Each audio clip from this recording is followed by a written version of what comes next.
Logan. I hope you guys are having a great week. Last week we finished our series Greater Than by Francis Chan, and this week we have a really good treat for you. It's a testimony by Mr. Johnson, and I really hope and pray that you learn and appreciate what he has to say. Thanks. And I come into my junior year, and I'm about to get exactly what I wanted. About to get this thing called NFL. And I'm 10 games away from this dream that I wanted my whole life, right? This thing that I've been working for my whole life. My whole life is dedicated to this one game.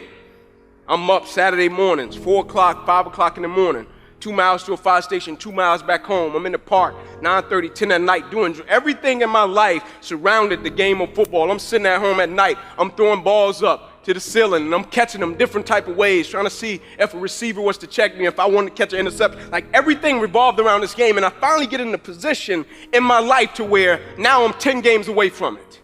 I got the paperwork that states I'm about to be an NFL draft pick. NFL on top of the paper. Inky Johnson projected top 30 automatic multi-millionaire. Now all you have to do, the hard part's over. Just play the next 10 football games, Ink. You made it. And I go out in a silly game against Air Force, 2 minutes left, and I go to make a tackle that I can make with my eyes closed. And I hit this guy, and as soon as I hit him, I knew it was a problem, but I didn't think it would be this type of problem.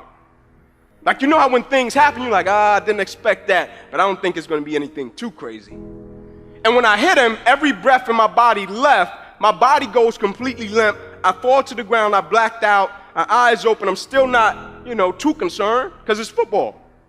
I told Pastor, I never thought about a career-ending injury. You have injuries within the game.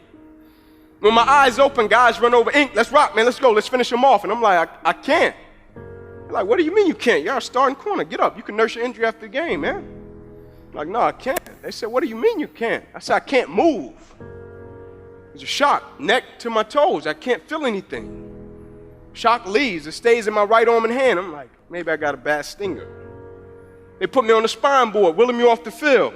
Doctor says to me as he's walking beside me, I don't know how you're still alive, son. You don't have any pulse. We get to the ambulance. My father's standing there. I'm like, Pops, I laid it on him, right? I put it on him, right? My dad's like, yeah, but I think you got the worst part of this one, Ink. Doctor say, we're going to take you over, run a couple tests, bring you back into the room. Everything will be cool. They run the test. They bring me back into the room. Mom comes in, kisses, prays. Son, you'll be fine. She's going to walk out. Doctors rush in. Head boy says, hey, man, got to rush him back to surgery. He's about to die. And I look at him and I want to ask him, like, man, you can't use another word? Like, use a synonym, brother. How y'all say die? Like, you sure die, man? And he could tell from how I'm looking at him that I'm questioning. And he says to me, you ruptured a subclavian artery in your chest. You're bleeding internally. If we don't perform this surgery tonight, I guarantee you, you won't be here in the morning. From 7 years old to 20 years old, boiled down to one moment. The sacrifice, the dedication, the commitment came down to one moment. And the next morning I woke up from that surgery. The NFL on my scale of life was that big. SEC championship, that big. Cornerback, that big. I was embarrassed. I'm sitting there and people coming into my room like, Inky, man, we're sorry about what happened to you. And I'm saying to myself, man, Ink, you really messed it up this time. Like, man, that's really the only thing you wanted, huh?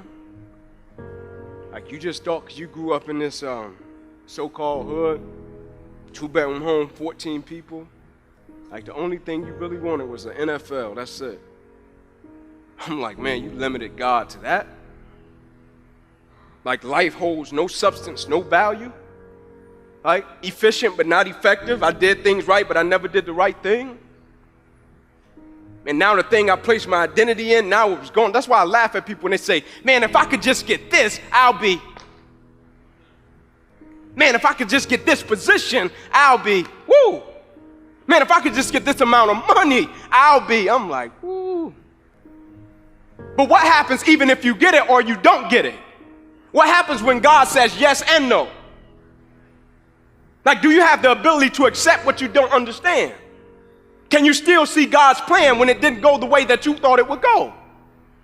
Can you handle when things get off course? I'm sitting there and I'm thinking, like, man, I'm 8 games away and God is redirecting me. And I'm like, God, just let me get to the NFL, then redirect me. Like, let me get the contract, then redirect me so I can help my family. And God is like, no, son, I need you to really go that way. And I'm like, you sure? Like, man, I need to go this way. He's like, no, I need you to go this way. I got something greater for you. Now, it might take a little longer to manifest, but I got something even sweeter. Like, I got something more fulfilling. I got something more rewarding. I got something, son, that's going to carry you for the rest of your life. Like, it's an amazing thing. I knew this was what I was supposed to be doing when one day I'm backstage and I got the same feeling that I got when I used to be in the tunnel before I was running out of Neyland Stadium. I said, thank you, God. And so now I live my life a certain type of way according to what God has done. I live my life a certain type of way according to the power that I know the Lord possesses. I live my life a certain type. Like, when I go to the Lord in prayer, I go bold. And every time I go bold, I'm so thankful that that's not me and my Lord's first time communicating. And people have the nerve to ask me all the time, Inky, why wouldn't you change what happened to you? You got a paralyzed right arm and hand. I'm like, if you only knew and if you only saw the works that God has done in people's lives around me. What he done in me, yeah, it's great, it's cool. But what God has done in the people's lives around me, like, you can't put a price on that. Like, at a certain point, like, what is it really about? Like, and I know the initial reaction when we go through things is to say, man, why did this have to happen to me? And it's an honest reaction. Because sometimes good people go through some crazy stuff. And some of the things we go through, I'm gonna just be real, it's not a scripture for it. It's not. You can't go, hey, go to Romans 2:2. They're like, what? It's not. But this is what I've understood. In life, some people don't need you to preach a sermon, they need you to live one. And so when they see you living it, they can connect and identify with that. The only thing I ask of you, as talented, as brilliant, as powerful, as beautiful as you are, never allow life to make you forget why you started in the first place. Meaning that first time you said, man, I'm riding with Christ, let's go. That first feeling you got, like that first interaction, that first connection you got, like when you first got it. It's like when people say at the beginning, everybody is excited, everybody is on fire, but at a certain point, you hit something along the journey, and it's gonna test that level of commitment. At a certain point, you're gonna hit something, it's gonna test that level of faith, and my definition of commitment was always staying true to what I said I would do long after the mood that I've set it in has left. Like, am I going to stay true to my beliefs and my core and my essence of who I am as an individual, even if I get a paralyzed right arm and hand? Am I going to stay true to it? Even if my little career that I thought I was going to have disappears, am I going to stay true to it? Even if one day I'm in a football game, the thing I love to do, the thing I have been practicing my whole life, and then one moment it gets wiped out, am I going to stay true to it? Because depending upon if I'm going to stay true to it, a lot of other people's belief in their Christian journey is predicated upon that and my belief in my Christian journey. In other words, I've seen a lot of other people say, Inky, I want to give my life to Christ, not because of something that happened with me, but because of something I've seen happen to you. And so when ESPN comes to me and say, Ink, you wouldn't be in the NFL right now? I'm like, if you only knew. If you only knew my father got saved because of my injury. If you only knew. My 3 boys that went first round to the NFL, all of them got saved. If you only knew. If you only knew my mother, the level of her faith, like if you only knew.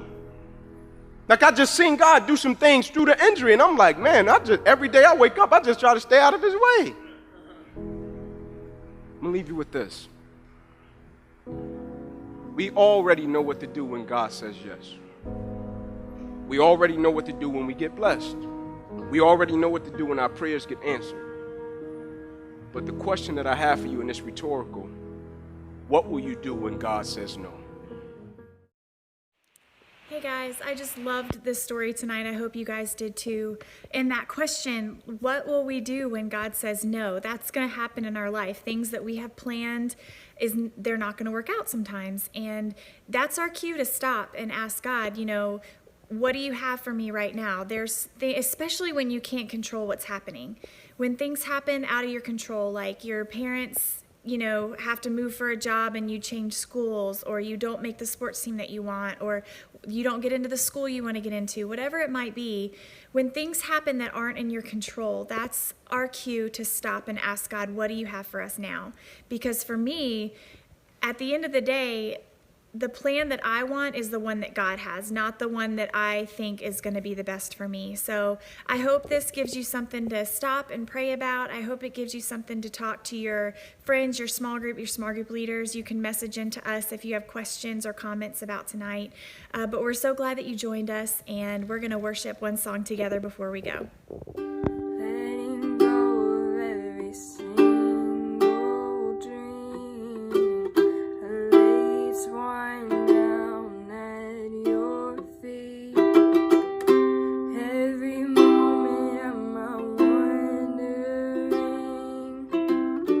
never changes what you see.